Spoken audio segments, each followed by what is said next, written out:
What's going on, everyone? Thank you for joining us over here at Review Zero Minus once again.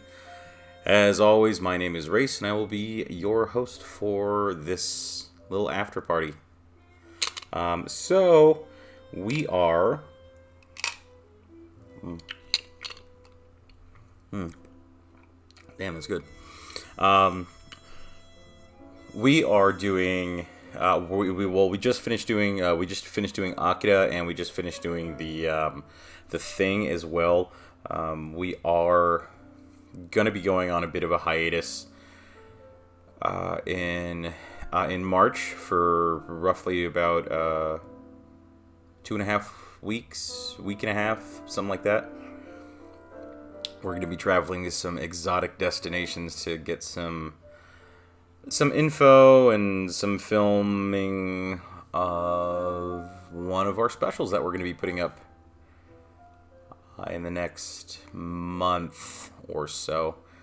Also on the docket, we've got Robot Jocks coming up, which it looks like we're going to be doing a collaboration with Schlock and Awe, so that'll be really cool. So you'll get to see you'll get to see one of them. You'll either get to see Newt or Metz or possibly Fallon. I'm not sure. I know that she's doing her promo stuff for Sucks to Suck. So if you haven't seen the promo stuff yet, you haven't jumped over to the Indiegogo or the Patreon or whatever they got going up, the GoFundMe, definitely go check that out. Still a lot of awesome stuff that they're trying to get done as far as effects wise and this and that. So any little bit of help would be super awesome. So go ahead and check that out. Everything else on the docket that we've got over here at Review Zero, we've got quite a few different weird ones going up. Like I said, we've got Robot Jocks going to be coming up here in the next couple of weeks, or even by the time that this comes out. It might even be as soon as the 24th of March, I believe. So that'll be interesting. You can see I'm rocking my glasses today. It's been a long one with editing and all that kind of fun stuff. So I guess while we're here and we're going to meander and hang out a little bit, I suppose we should start with the AKIRA stuff. Oh, I hear dogs barking. Oh no, that can only mean a couple things. It can actually mean that one of our future hosts that's going to be coming in, that's going to be doing some of our anime work as well, could be coming in. I won't let you know who it is yet. Maybe I will, I don't know. It doesn't really matter. It's not like any of this matters. So let's go ahead and talk about, AKIRA for a little bit. And again, you'll have to excuse me if I slip between the proper pronunciation, AKIRA, versus the Americanized version that is burned into my brain, AKIRA. You just have to deal with it. You just have to get along with me. So the first time that I saw the movie was probably late 91, maybe early 92. And I saw it as a bootleg VHS copy of something that, funny enough, my mother had gone ahead and shot my way and said, hey, I think you really like this. And I think it could have been even late 90, early 91, because that was the year that I started racing motorcycles, and that's where I got the nickname. Yeah, that's right. Now, I'm not sure if what we're listening to right now in the background, I think I've got like Herbie Hancock or Wayne Shorter or something like that playing on in the background. So I think I'm going to go ahead and turn it down just a little bit. Yeah, because it's even loud for me. So stand by. It is groovy though, but it is way too loud. Alright, here we go, and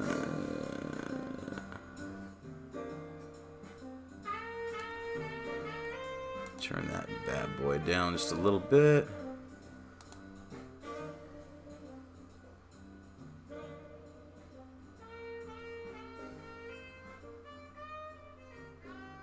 There we go. Seems pretty good for my ears. Alrighty. So, I got this flick, and I popped it into the VHS, and the second that it started going, was pretty floored.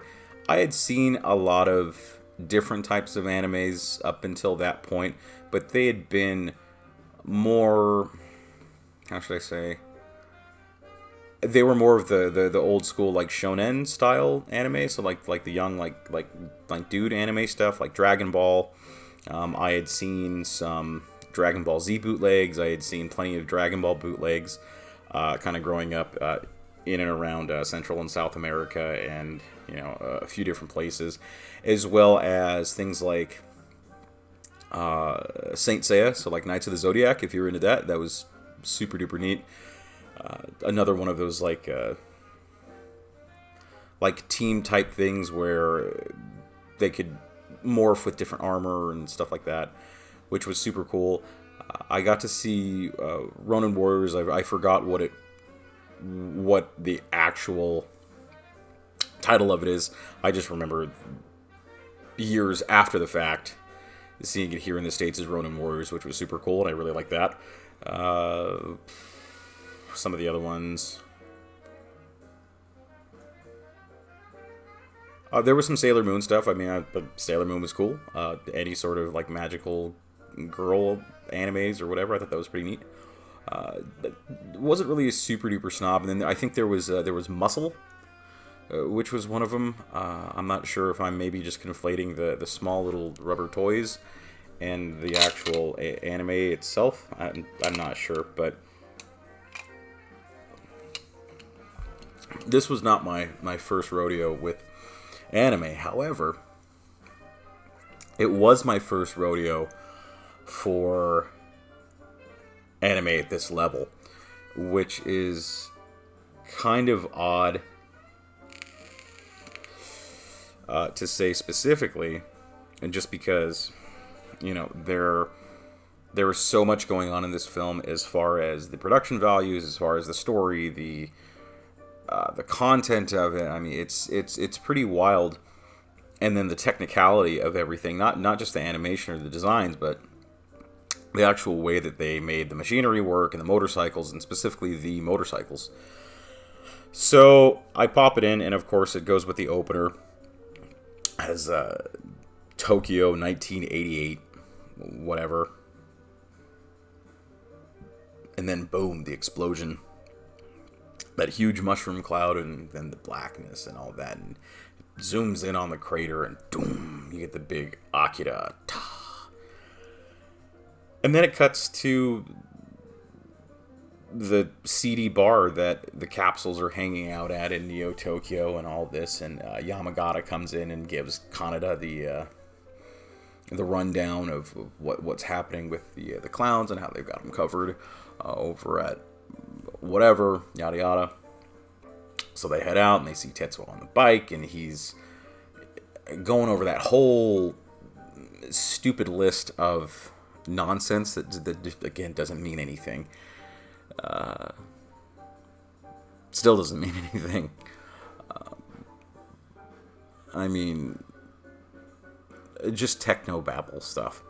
And they, of course, they get on the bikes, they take off, they have the awesome chase and all that kind of stuff. And I was floored. It was the real impetus of what made me want to ride, want to race, want to do all that kind of stuff. And it was a real visceral reaction. I mean, I know that we see a lot of things in film and animation and television that speaks to us, and really grabs and shakes certain feelings and things. But this was definitely something different. I mean, this like shook me to my core. So I watch it, I'm amazed. I ended up watching that VHS over and over and over and over and over again until it was completely worn out. And then a couple of years later, Orion, I'm pretty sure it was Orion. That was the original dub. Let me go ahead and double check those sources. I mean, I know I probably just went over it in the video, but still. Get my keyboard out here.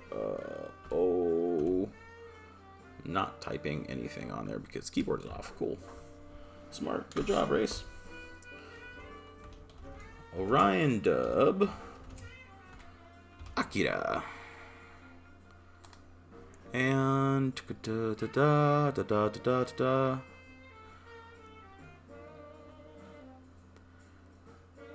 it says 94, so that sounds about right, because I was about... Yeah, that sounds about right, because I was about... Yeah, I was about 10 or 11 when I remember seeing the dub. So let's see, because Pioneer did the one in 2001, and that one had Johnny Young Bosch, freaking Vash the Stampede, or Adam from Power Rangers. So that was kind of cool. But let's see. So it says that there's a Wally Burr recording. There's a Kodansha / Streamline, which was done in '89, which I think the Streamline one might have been...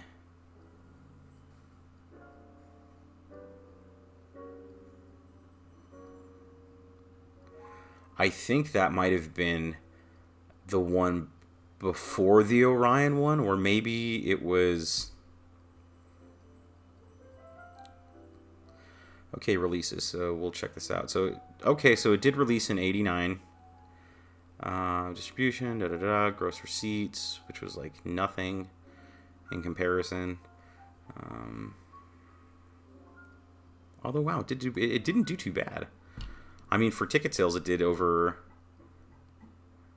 $250,000 for ticket sales.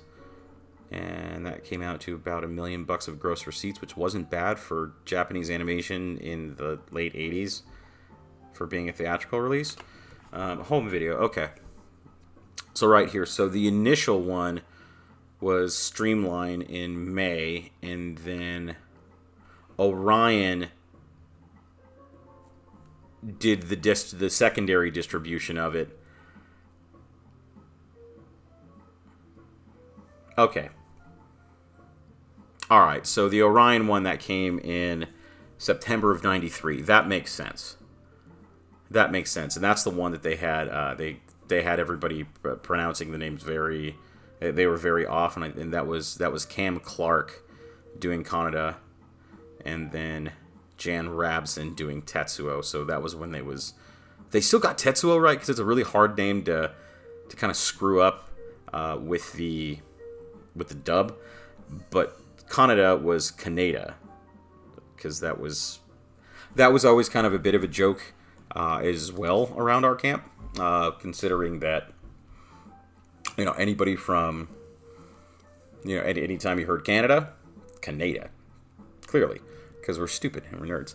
So that was pretty cool. So after watching that, it was just, all right, well, we got to race, we got to do something. And that's where we went into it, and we actually started racing. So I went and I got my first bike, which was a CR80, and I raced 80 class for a couple of seasons, and then stepped up to 125 class, which I raced for a few seasons and did moderately well.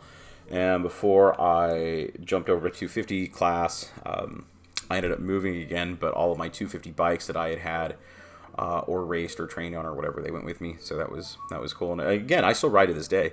I might even insert some riding stuff, and I have my whole family rides. I come from a whole family of riders and racers and yada yada. So that was kind of cool.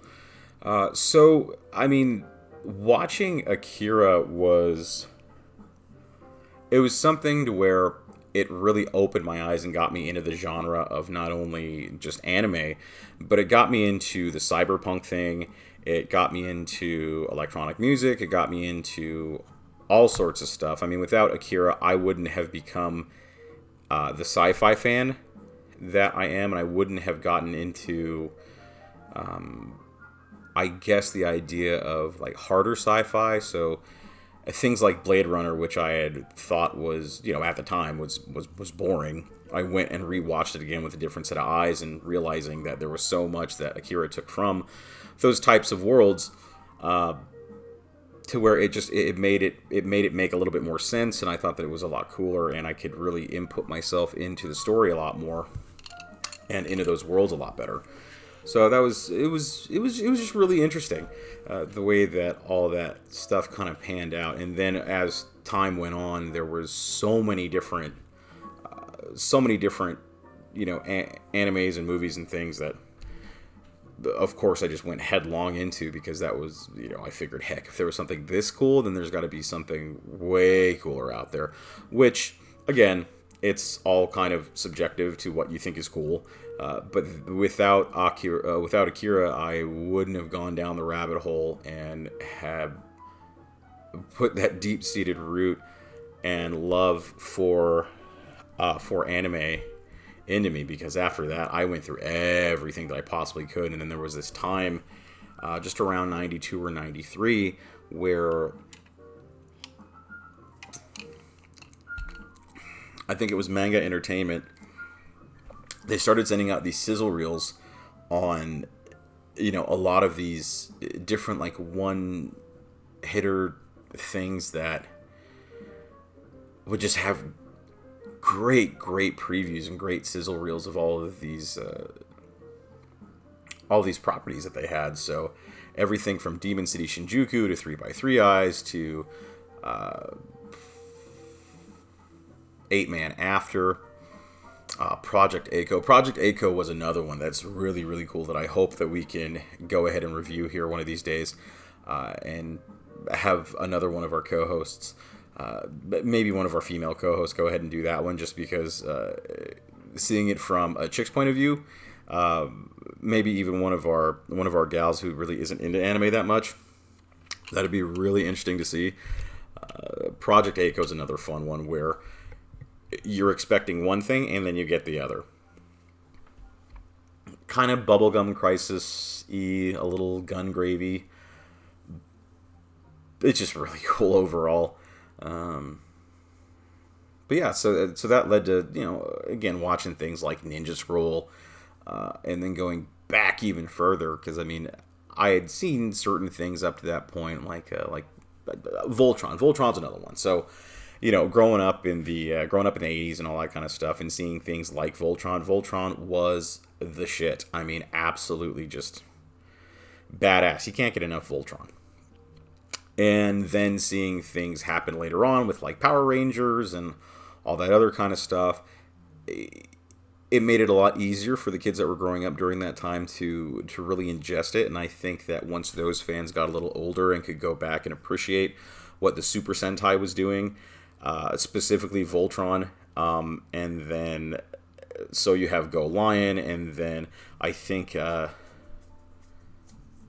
Zorai Ryu Ranger is what Power Rangers was. I think it's the Dino Ranger ones with the dinosaurs, which is a vastly different storyline, by the way, as opposed to them. I mean, everybody knows the Power Ranger story. I'm not going to give you a breakdown of the Power Ranger story, but the Zorai Ryu, hold on, just so I don't sound like a complete twit. Let's do MMPR Sentai. Man, Google. Yeah, so Kyoryu Sentai Zyu Ranger. Okay, so just like dinosaur. Yeah. Yeah, so Dinosaur Ranger. Okay. Yeah, so that's the one. So in that version of the Power Rangers, it wasn't just, oh, yeah, Dinosaur Squadron Beast Ranger. Dude, what a name.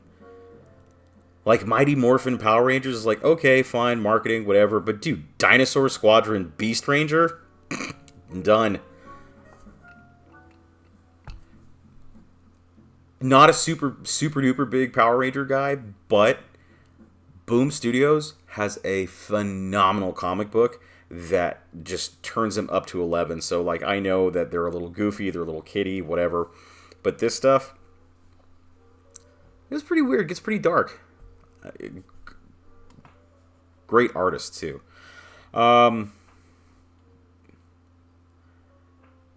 Yeah, so like the original one was like there were 5 ancient human tribes that coexisted with the dinosaurs at one point, and the evil witch, Rita Repulsa, the one that we know, she was called Bandora, and she started a war on the dinosaurs because her kid died or something. And basically, there's this huge all-out world war that happens, and then the warriors, like the main 5 of them, including the 6th one, the green one, they were all put into like stasis, like hibernation, and they lived, like underground, just like waiting in hibernation or whatever until, modern times happened and they all came out. But they all came from this crazy like lineage of like royals and things. It was just wacky, and the Green Ranger and the Red Ranger were actually brothers, so there was a point in the series where the red one had to kill the green one, and it was all super emotional, and that's where he passed the chest rig over to him. It was just weird and wild. But anyways, so Voltron and things like Tetsujin or Tetsujin 28, which a lot of you know as Gigantor, either the black and white one or the one from I think it was 78, because the original Gigantor was 1967.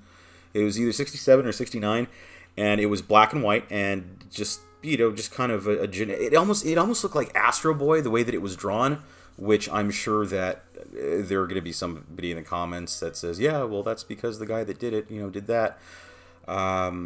Then they did a revival one where Gigantor looked a lot more like Mazinger Z. He had this like crazy grill going on, and it was a lot more intense. And that was in the late 70s, early 80s. So that was super cool. Devilman by Go Nagai, that was pretty cool. I was always a big Devilman fan, and then I loved the OVAs that came out in the 80s and the 90s. They were super graphic, super metal.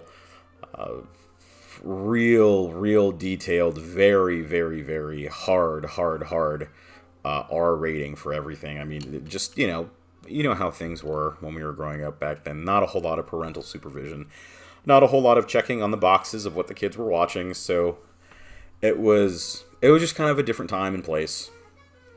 But I did appreciate it, and I did have a lot of fun. And without AKIRA, none of that would have come about for me. There would have been a lot of opportunities to look at different media, whether it was music or film or television shows or just anime in general as a whole, would not have happened without AKIRA. I have to excuse me, I kicked my camera. So it was very fortuitous that happened the way that it did, and it was just a really interesting, really weird, wild ride. I don't know, it's kind of wild.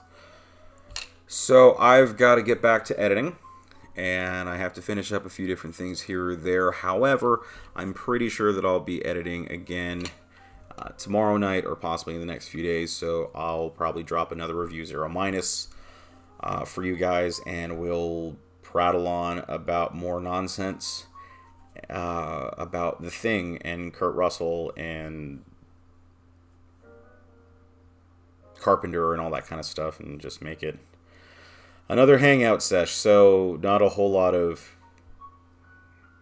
crazy anything going on, but yeah, I might drop in a couple of things, racing or riding motorcycles or whatever. I don't know. I mean, maybe, maybe not. I don't know if anybody's going to be into that. But my name is Race. Thanks for stopping by and joining us over here at Review Zero Minus. We'll catch you next time.